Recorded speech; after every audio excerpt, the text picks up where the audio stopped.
Welcome to Tech Talk Central and our latest deep dive. I'm Nathan, And I'm Sarah. and today we're really getting into something lots of you are asking about, the MacBook Showdown. Mm-hmm. Pro versus Air. Which one actually, wins for your specific needs? Exactly. You There's so know, much noise out there, so our mission is kind of cut through that.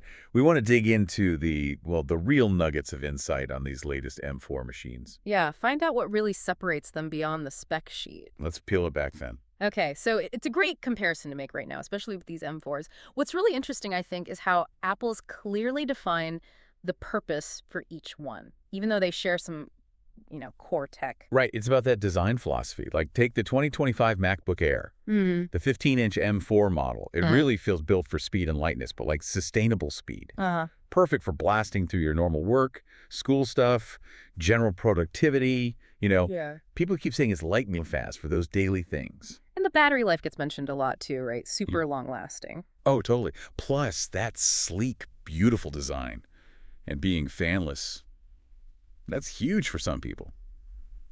Just no noise, as someone put it. Great for focus. And that Air's M4 chip, the one with the 10-core CPU and 10-core GPU, it's not just fast, it's efficient. Yeah. Think of it like a marathon runner. It just handles tons of browser tabs, maybe some light photo or video editing without, making a sound or getting super hot.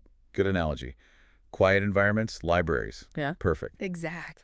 Okay, but then you swing over to the 2024 MacBook Pro, the 14-inch with the M4 Pro, or even the M4 Max chip. No, that's a different conversation. Right. This thing is built as a powerhouse if you're doing serious professional work. Like heavy video edits, 3D stuff, maybe compiling huge code bases. Yeah, exactly that. It comes with up to a 16-core CPU, and get this, up to a 40-core GPU. Right. The performance is described as, well, outrageous. Which translates to saving serious time on those demanding tasks. Things that take minutes elsewhere might just take seconds. So beyond the processing power, what about visuals? How do they stack up? Well, the Air's got that 15.3-inch liquid retina display, and it's really good. People call it stunning, crisp, vibrant. It hits 500 nits brightness. Which is fine for most indoor or even casual outdoor use. Absolutely. And the portability factor, 3.32 pounds. That's, lightweight, super thin, really designed for working on the move. Okay, but the Pro, it steps things up quite a bit for visual work, doesn't it? Oh, yeah. That 14.2-inch screen is liquid retina XDR, different tech. XDR meaning. Much higher peak brightness, up to 1600 nits, and a crazy contrast ratio, like 1,000,000 to 1. Think HDR content, really accurate color for photo or video editing. So critical for creative pros, even though it's still pretty portable at 3.52 pounds. I saw some comments about weight. Mixed opinions, maybe. A little bit. It's slightly heavier, maybe feels a bit thicker to some compared to older models or the Air. It's likely a trade-off for the power and the cooling system needed for that performance. Makes sense. What about memory and storage?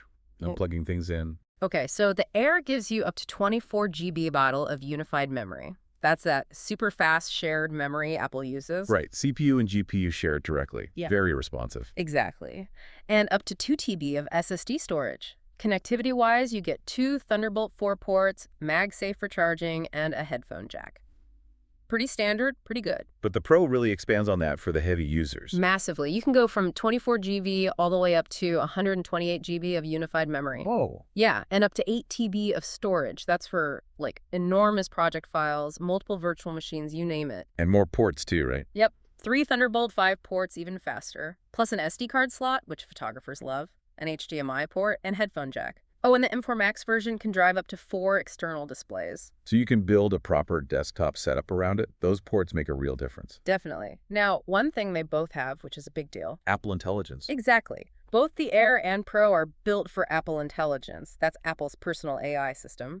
Designed to help with writing, summarizing, all sorts of tasks, but with a big focus on privacy, right? Lots happens on the device itself. Precisely. That on-device processing is key. Although it's fair to assume the Pro, with potentially more memory and a beefier neural engine, might handle the more complex AI tasks faster or more efficiently on device. Interesting nuance. Okay, so bringing it all together, the winner really isn't one size fits all, is it? Not at all. It boils down to, do you need that ultimate portability and super efficient speed for everyday tasks? That's the Air. Or do you need the raw, sheer power and that top-tier display for really demanding creative or professional work? then you're looking at the Pro. That's the core choice. But here's something to think about, maybe the really interesting part.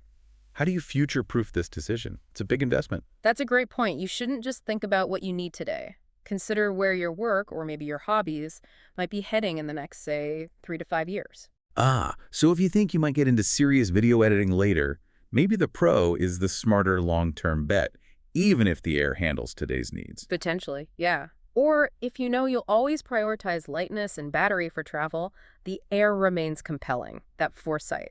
That's what makes it a really solid investment. Good advice. Well, that's our deep dive for today. Remember to subscribe to Tech Talk Central for more insights into the tech that shapes our world. And hey, if you're looking for the latest prices or deals on either of these MacBooks, definitely check out the links we've put in the description below.